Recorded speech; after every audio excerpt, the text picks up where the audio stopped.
Committee will come to order. Without objection, the chair is authorized to declare recesses of the committee at any time. We welcome everyone to today's hearing on oversight of the report by Special Counsel Robert Mueller III, former White House counsel Donald McGahn II. I will now recognize myself for an opening statement. More than a year ago, White House counsel Don McGahn sat for the first of several interviews with Special Counsel Robert Mueller. Over the course of those interviews, he described how the President directed him to have the Special Counsel fired. He described how the President ordered him to lie about it. He described several other obstructive incidents outlined in the Special Counsel's report.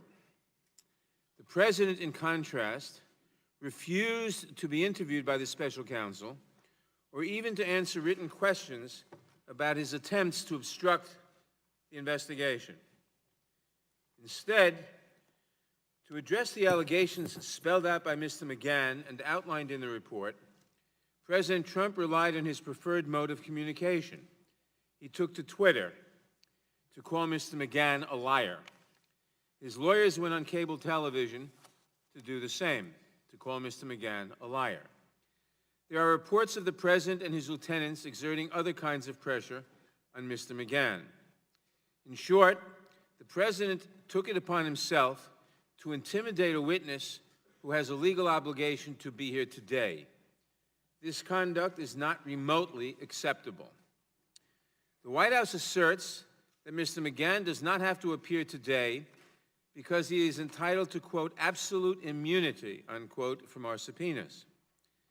We know this argument is wrong, of course, because the executive branch has tried this approach before. In 2007, President George Bush attempted to invoke a similarly broad and unjustified assertion of executive privilege and asked his former counsel, Harriet Miers, to ignore a subpoena issued by this committee. Ms. Miers also did not appear at her scheduled hearing. Judge John Bates, who was appointed by President Bush, slapped down that argument fairly quickly. Quote, "The executive cannot identify a single judicial opinion that recognizes absolute immunity for senior presidential advisors in this or any other context. That simple yet critical fact bears repeating. The asserted absolute immunity claim here is entirely unsupported by the case law." Close quote from the judicial decision. In other words, when this committee issues a subpoena, even to a senior presidential advisor, the witness must show up. Our subpoenas are not optional. Mr. McGahn has a legal obligation to be here for this scheduled appearance. If he does not immediately correct his mistake, this committee will have no choice but to enforce the subpoena against him. Mr. McGahn did not appear today because the President prevented it. Just as the President has said that he would, quote, fight all subpoenas, close quote, issued by Congress as part of his broader efforts to cover up his misconduct. This stonewalling makes it all the more important to highlight some of the incidents that Mr. McGahn is said to have witnessed. Let me recount some of them. We know that the President directed Mr. McGahn to prevent then Attorney General Sessions from accusing himself from overseeing the investigation into Russian election interference. On March 3rd, 2017, shortly after Attorney General Jeff Sessions did recuse himself from the Russia investigation, the President summoned Mr. McGahn to the Oval Office. According to the Mueller report, quote, "The President opened the conversation by saying, 'I don't have a lawyer,' unquote. The President told Mr. McGahn that he wished that Roy Cohn was his attorney instead. Roy Cohn, of course, is known principally as the chief architect of the Army McCarthy hearings that destroyed so many lives back in 1954, an actual political witch hunt, not the imaginary kind the President decries. Mr. Cohn served as President Trump's lawyer for a long time, defending the President against federal discrimination suits before he, that is Mr. McCohen, was ultimately disbarred for unethical practices in 1986. Mr. McGahn refused to follow blindly into unethical behavior. Mr. McGahn told the President that the Department of Justice ethics officials had weighed in and that Mr. Sessions would not unrecuse himself, and he advised the President not to have any contact with Mr. Sessions on the matter. Days later, the President did exactly the opposite. He summoned Mr. McGahn and Mr. Sessions to Mar-a-Lago, where the President again, quote, expressed his anger, unquote. He said he wanted Mr. Sessions to act as his fixer. He said he wanted Mr. Sessions to undo his recusal and to limit the scope of the investigation.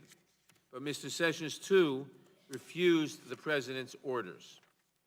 On June 17, 2017, the President took his displeasure a step further.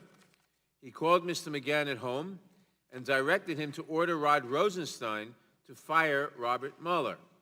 Mueller has to go, the President barked. Call me back when you do it. Once again, Mr. McGahn refused. This time, Mr. McGahn felt the President's behavior was so inappropriate that he said he would rather resign than trigger a constitutional crisis. In early 2018, after press reports described the President's attempt to force Mr. McGahn to remove the special counsel on his behalf, the President repeated his pattern. He summoned Mr. McGahn to his office and he got angry. Quote, "This story doesn't look good. You need to correct this. You're the White House counsel," close quote, President Trump told Mr. McGahn. "What about these notes? Why do you take notes?" the President said to Mr. McGahn, inquiring why Mr. McGahn had documented their conversation. The President then told Mr. McGahn to tell the American people something that was not true. He asked him to deny those reports publicly. Mr. McGahn again refused the President's order. He refused the President's order to lie to the American people on the President's behalf. 6 months later, the President announced that Mr. McGahn would be leaving the White House. The special counsel found Mr. McGahn to be, quote, "a credible witness with no motive to lie or exaggerate given the position he held in the White House," close quote. That's from the Mueller report.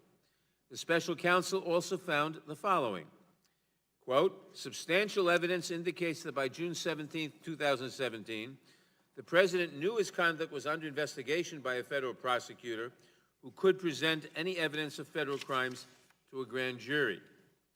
Substantial evidence indicates that the President's attempts to remove the special counsel were linked to the special counsel's oversight of investigations that involved the President's conduct, and most immediately to reports that the President was being investigated for potential obstruction of justice. Substantial evidence indicates, and these are all quotes from the report, substantial evidence indicates that in repeatedly urging McGahn to dispute that he was ordered to have the special counsel terminated, the President acted for the purpose of influencing McGahn's account in order to deflect or prevent further scrutiny of the President's conduct towards the investigation. Substantial evidence indicates that the President's efforts to have Sessions limit the scope of the special counsel's investigation to future election interference was intended to prevent further investigative scrutiny of the President and his campaign's conduct. Close quote. Those are all quotes from the special counsel's report. I believe that each of these incidents, documented in detail in the Mueller report, constitutes a crime. But for the Department of Justice's policy of refusing to indict any sitting president, I believe the President would have been indicted and charged with these crimes. I am not alone in this belief. Over 900 former federal prosecutors from across the political spectrum, whose job was to determine when the elements of a crime have been satisfied, have agreed that the President committed crimes that would have been charged if he were not the sitting President. And I believe that the President's conduct since the report was released, with respect to Mr. McGahn's testimony and other information we have sought, has carried this pattern of obstruction and cover-up well beyond the four corners of the Mueller report. The President has declared out loud his intention to cover up this misconduct. He told Mr. McGahn to commit crimes on his behalf. He told Mr. McGahn to lie about it. After the report came out, the president claimed that Mr. McGahn lied to the special counsel about what happened. Then he directed Mr. McGahn not to come here today so that the public would not hear his testimony and so that we could not question him. President Trump may think he can hide behind his lawyers as he launches a series of baseless legal arguments designed to obstruct our work. He cannot think these legal arguments will prevail in court, but he can think he can slow us down and run out the clock on the American people. Let me be clear. This committee will hear Mr. McGahn's testimony, even if we have to go to court to secure it. We will not allow the president to prevent the American people from hearing from this witness. We will not allow the president to block congressional subpoenas, putting himself and his allies above the law. We will not allow the president to stop this investigation, and nothing in these unjustified and unjustifiable legal attacks will stop us from pressing forward with our work on behalf of the American people. We will hold this president accountable, one way or the other. It is now my pleasure to recognize the ranking member of the Judiciary Committee, the gentleman from Georgia, Mr. Collins, for his opening statement. Thank you, Mr. Chairman, and thank you for all that have gathered here again. Here we go again. The theater is open, and the summations are coming in. In fact, right now we're again running over the norms of congressional oversight. We're dabbing at the edges of rubbing roughshod on the Constitution, asking for things that we don't. But I am glad about one thing. I'm glad that the chairman read into the record today the Mueller report. I'm glad that he quoted, as he said, this is a quote directly from the Mueller report. I just wish my chairman would actually go read the rest of it that he has been offered to read, which he has chose not to read. But he did leave out one thing. He left out something in the Mueller report from just now. He read McGahn's testimony beautifully, did everything right, but he left out what he doesn't want to have to come back to, and the frustrating thing that has brought us here again and again and again, and that is the conclusions. There was no collusion. There was no obstruction charge. There's nothing here. After 2 years of doing this, we can read it in, you can talk about how you don't like it, you can talk about what you would like to ask, but at the end of the day, it's interesting, we'll read in the quotes that make the headlines, but we're also not going to read in the bottom line of what was actually concluded. So the Democrats are here trying again. The Mueller report concluded there was no collusion, no obstruction, because the report failed to provide damning information against the president. The majority claims we need to dig deeper. Deeper than the 2 years of investigation conducted by what is considered a prosecutorial dream team, because that probe ended without criminal charges against the president or his family. The special counsel closed up shop without giving Democrats anything to deliver to their base. Now the Democrats are trying desperately to make something out of nothing, which is why the chairman has, again, haphazardly subpoenaed today's witnesses. That move, though, has actually ensured the witness will not testify. You know, this is becoming a pattern. The chairman knew this, I believe, when he sent the subpoena last month, but instead of inviting the witness to testify voluntarily and working with McGahn's counsel to find mutual agreeable time and scope for the testimony, the chairman rushed to maximize headlines by issuing a subpoena. That subpoena was the third in just 4 months, more subpoenas than the prior chairman issued in 6 years. The chairman has several ways out here. He took none of them. The chairman could have invited the witness to testify voluntarily. That was the practice in the 1990s when the White House counsel testified before Congress, but the chairman did not do that. Instead, he launched a subpoena at the witness without any consultation or follow-up with the witness's lawyer. The chairman could have invited the witness to testify behind closed doors, but that would have been politically expedient, and you wouldn't have been here, and the show would not have been as exciting. A closed-door conversation would not have generated those headlines, and everything that we're looking at today, even gaveling in today's hearing without a witness, is theatrical. The cameras love a spectacle, and the majority loves the chance to rant against the administration. I just am glad today to see that we don't have chicken on the dais. The chairman orchestrated today's confrontation when he could have avoided it because he's more interested in the fight than fact-finding. Take the Mueller report, which we've already heard quoted from. More than 99% of the Justice Department has offered to the chairman. For an entire month, the chairman has refused to take a look at it. The Attorney General, who volunteered to testify before the committee, the chairman changed the rules for the first time in the committee's 200-year history, thus blocking General Barr from testifying. I cannot emphasize this enough. The track record demonstrates he does not actually want information. He wants the fight, but not the truth. The closer he actually comes to obtaining information, the further we run from it. The Democrats claim the need today's witness to investigate obstruction of justice, but that investigation was already done. Robert Mueller spent 2 years running it and then closed it. We're not a prosecutorial body, but a legislative body that does have valid congressional oversight. But let's talk about that Mueller report for just a second. It's really interesting to me that the Mueller report was actually, within 24 hours of coming out, the chairman and the majority subpoenaed for all the documents. In fact, we have an illegal subpoena that actually the Attorney General to provide documents he cannot legally provide. That's been covered in this committee for the last 2 weeks exhaustively, and even the panel that was with us last week agreed that the subpoena asked the Attorney General to do something illegal by exposing 6E information. That was his own witnesses said that last week. But you know what's interesting to me is that we've subpoenaed the documents. We've subpoenaed that we want underlying documents. We've subpoenaed stuff that we can't get. But you know the one thing that we seem to avoid is Mr. Mueller himself, the one who wrote it. We've asked since April about Mr. Mueller coming. But every time we seem to get closer to Mueller, Mueller just gets pushed on a little bit. Hadn't seen a subpoena here, and this is what's really amazing. We'll get back to subpoenas in a moment, but just think about that. You wanted the work of the author, but you don't want to talk to the author. Keep that pinned for just a moment. When we look at this, 99% of the information is at the Democrats' fingertips. And it's a Mueller report Attorney General offered to Speaker Pelosi, Chairman Allen, and others have seen it, but they refuse. So don't be fooled. Majority wants the fight. They want the drama. He does not actually want the information he claims to be seeking. After the administration made volumes of information available to this committee, the chairman issued overbroad subpoenas and now harangues the administration for being unable to comply with those subpoenas. In fact, it's the Democrats who are not engaging in an accommodation process, abruptly cutting off negotiations and rejecting olive branches by the administration. This is where I want to come back to something my chairman just said a moment ago. His quote was, in his opening statements, that our subpoenas are not optional. Well, we found out a lot about subpoenas over the last month or so in this committee. I found out that subpoenas maybe now are not optional. Let's add to the list. Subpoenas are also a discussion starter. A subpoena is to give us better standing in court. Not my quotes, the chairman's quotes. So what is it?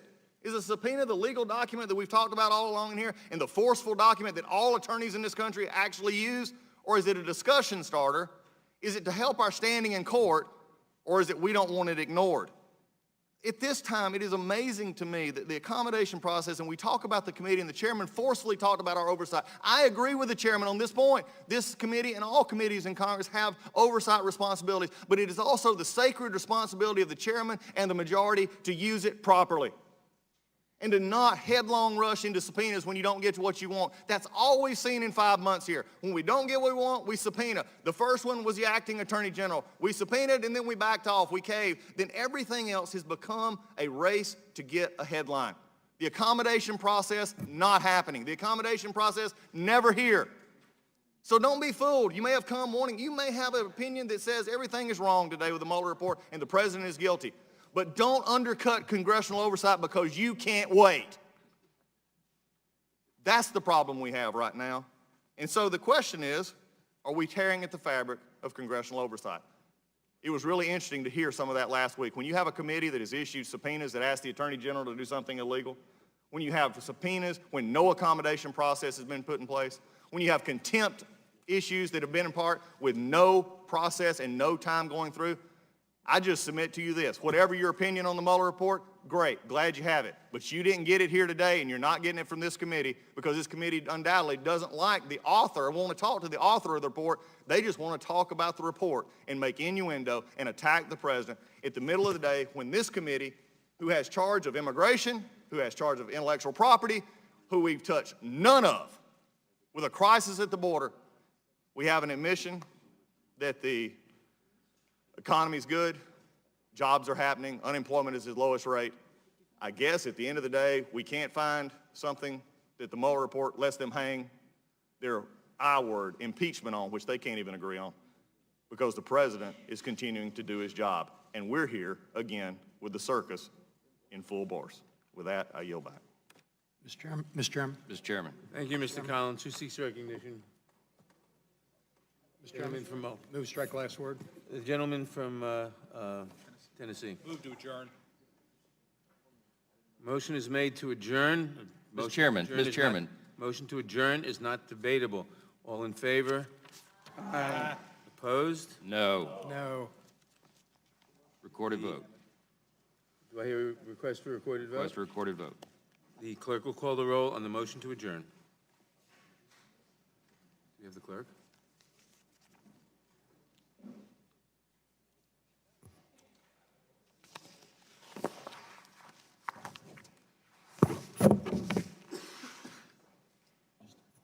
Mr. Nadler? Aye. Mr. Nadler votes aye. Ms. Lofgren? Aye. Ms. Lofgren votes aye. Ms. Jackson Lee? Ms. Jackson Lee votes aye. Mr. Cohen? Mr. Cohen votes aye. Mr. Johnson of Georgia? Mr. Johnson of Georgia votes aye. Mr. Deutsch? Ms. Bass? Ms. Bass votes aye. Mr. Richmond? Mr. Richmond votes aye. Mr. Jeffries? Mr. Cicilline? Mr. Cicilline votes aye. Mr. Swalwell? Mr. Liu? Mr. Liu votes aye. Mr. Raskin? Mr. Raskin votes aye. Ms. Jayapal? Ms. Jayapal votes aye. Ms. Demings? Ms. Demings votes aye. Mr. Correa? Mr. Correa votes aye. Ms. Scanlon? Ms. Scanlon votes aye. Ms. Garcia? Aye. Ms. Garcia votes aye. Mr. Neguse? Mr. Neguse votes aye. Ms. McBath? Aye. Ms. McBath votes aye. Mr. Stanton? Aye. Mr. Stanton votes aye. Ms. Dean? Aye. Ms. Dean votes aye. Ms. Mucarsel-Powell? Ms. Mucarsel-Powell votes aye. Ms. Escobar? Aye. Ms. Escobar votes aye. Mr. Collins? No. Mr. Collins votes no. Mr. Sensenbrenner? Mr. Shabbat? No, and this is disgraceful. Mr. Shabbat votes no. Mr. Gomert? Mr. Gomert votes no. Mr. Jordan? Mr. Jordan votes no. Mr. Buck? Mr. Buck votes no. Mr. Ratcliffe? Mr. Ratcliffe votes no. Ms. Roby? Mr. Gates? Mr. Gates votes no. Mr. Johnson of Louisiana? Mr. Johnson of Louisiana votes no. Mr. Biggs? Mr. McClintock? Mr. McClintock votes no. Ms. Lesko? Mr. Reschenthaler? Mr. Reschenthaler votes no. Mr. Klein? Mr. Klein votes no. Mr. Armstrong? Mr. Armstrong votes no. Mr. Stubbe? Mr. Stubbe votes no. Is there anyone who wishes to vote who hasn't voted? Clerk will report.